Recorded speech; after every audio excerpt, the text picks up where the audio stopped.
జగన్మోహన్ రెడ్డి, అవినాష్ రెడ్డి, భాస్కర్ రెడ్డి, శివశంకర్ రెడ్డి వీళ్ళందరూ కూడా అసలైన హంతకులు అనేది ఆ రాష్ట్ర ప్రజలకు తెలుసు.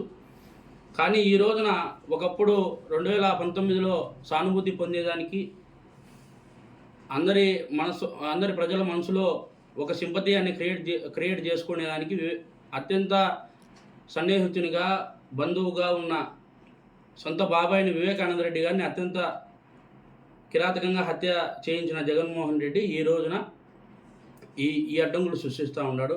ఎటువంటి పరిస్థితిలో తగ్గే పరిస్థితి లేదు. మీరు పోలీస్ వ్యవస్థ వారు మీరందరూ కూడా ఆలోచన చేయాలా.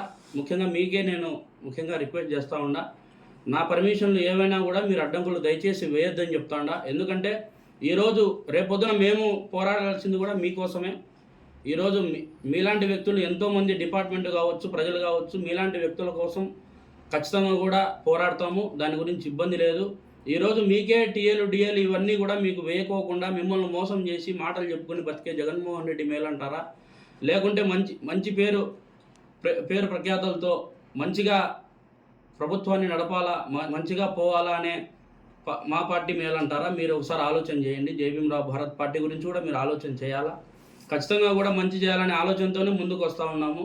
ప్రజలలో తిరగాల, ప్రజల మంచి కోసమే మేము పని చేసుకోవాలా, ప్రజలు బాగుంటే మేము బాగుంటాం కదా అనే దాని మీదనే మేము రావడం జరిగింది.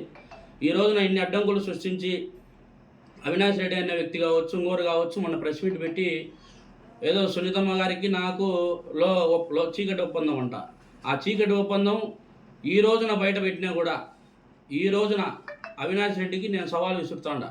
ఈ రోజున బయట పెట్టినా కూడా నేను జైలు వేయడానికి సిద్ధం.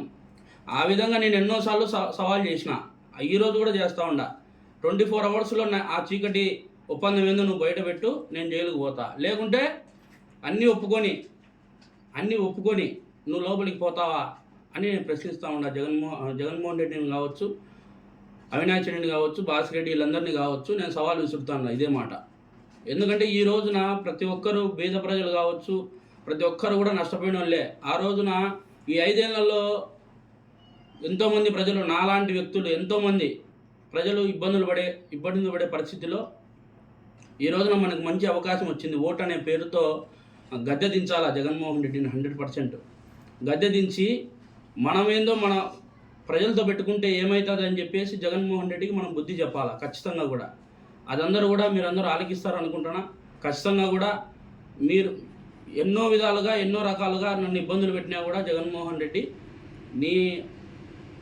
నీ ఉనికికి భయపడేది లేదు, నీకు భయపడి బతకాల్సిన అవసరం మాకు లేదు. ఖచ్చితంగా జై భీమ్రావ్ భారత్ పార్టీ ముందుకు పోతుంది. ఖచ్చితంగా కూడా ప్రజలలో తిరుగుతాము. ఒకవేళ ఈ అరాజక జగన్మోహన్ రెడ్డి ఒకవేళ నాకేదైనా అడ్డుకట్ట వేసినా కూడా దయచేసి ప్రతి ఒక్కరికి కూడా నమస్కరించి చేతులు జోడించి అడుగుతా ఉన్నా. ఈ రోజున నేను ప్రతి ఇంటికి రాలేకపోవచ్చు. ఖచ్చితంగా కూడా మీరందరూ కూడా ఆలోచన చేయాలా, నాకు జరిగిన అన్యాయం ఏంటి, నేను ఏ పరిస్థితిలో నిలబడినా. ఈ రోజున జగన్మోహన్ రెడ్డి గురించి ఒక ప్రెస్ మీట్ పెట్టి ఏదైనా తప్పు మాట్లాడితే సాయంత్రం కల్లా జైల్లోకి పోయే పరిస్థితి మీరందరూ కూడా ఆలోచన చేసినారు. మీరందరూ కూడా మీడియాలో చూస్తూ ఉంటారు, ప్రతి ఒక్క చోట మీరు ఆలోచన చేస్తూ ఉంటారు. జగన్మోహన్ రెడ్డి అనే వ్యక్తిని మాట్లాడితే ఖచ్చితంగా కూడా జైలుకు పోయి రావాలా ఒకసారి. అంటే ఇలాంటి పరిస్థితి ఎందుకు వచ్చింది అంటే ఈ పొద్దు మనం జగన్మోహన్ రెడ్డిని గెలిపించుకోవడం వల్లే ఈ పొద్దు మనం జైలు పాలవుతున్నాం. అదందరూ కూడా ప్రజలు గమనించాలా. ఎవరిని ఏమనేది, ఎవరి చేత హత్య చేయించింది, ఎవరు చెప్పిండి చేసినారనేది ప్రజలకు అందరికీ తెలుసు. ముఖ్యంగా కడప జిల్లా పులివెందుల నియోజకవర్గం అందరికీ తెలుసు. ప్రతి ఒక్కరు కూడా ఓటు వేసేటప్పుడు ఖచ్చితంగా కూడా మన భవిష్యత్తు గురించి ఆలోచన చేసుకుని ఓటు వేద్దాము. ఈరోజు సిద్ధం సభ పెట్టేదానికి